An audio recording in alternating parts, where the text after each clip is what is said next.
Hey everyone, this video is just going to show you some of the ways that I'm trying out self-watering systems and repurposing plastic bottles.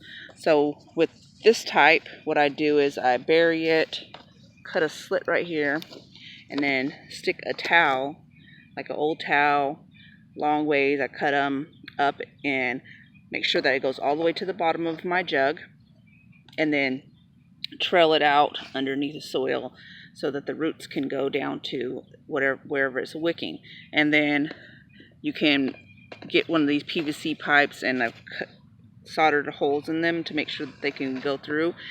Or you could just leave this top part open so that you can get the water in like that. And depending on how many bugs and stuff you get, if you want to keep mosquitoes out and blah blah blah, you can cover it with like a sandwich bag. So that's one way I do with the bottles.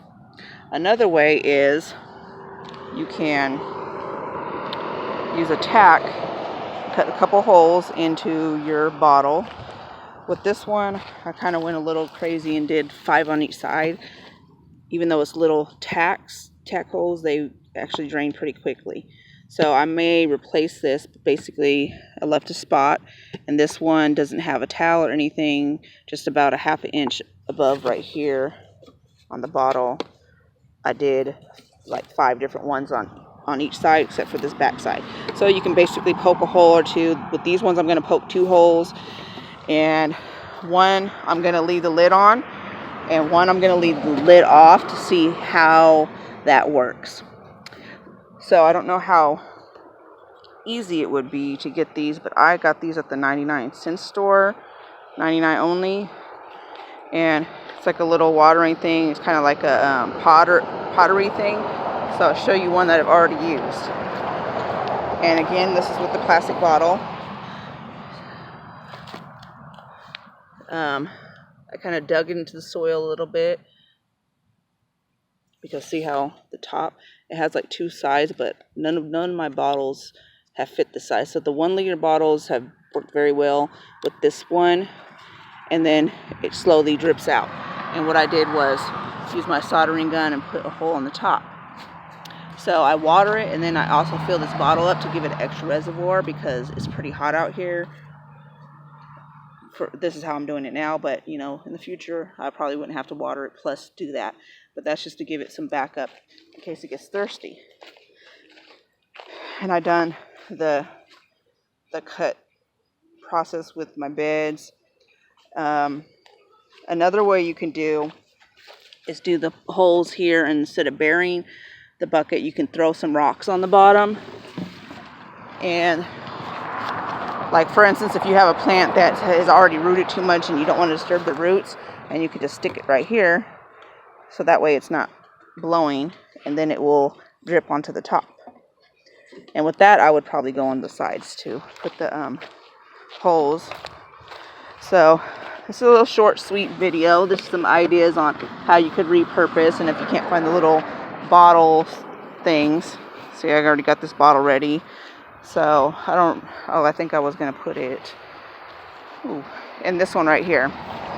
So I left a little spot without the wood chips to put it right there and bury it in there. So those are some different things that I do. And it's just to kind of, you know, keep the landfills empty. It's not empty, but you know, add more to the landfills, and not have to purchase a whole watering system.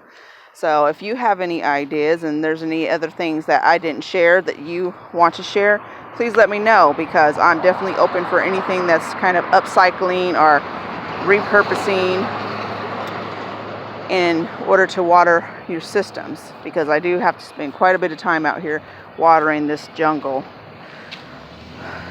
So I'm probably going to do the poke thing here in this bed, even though it has the underground and some areas, because I think I had gotten some blossom end rot on quite a few tomatoes, and I don't really know that it's nutrition thing, but I did put some Epsom salt and some almond milk, because I'm vegan, so I don't use regular milk, in there, and did a little heavier watering.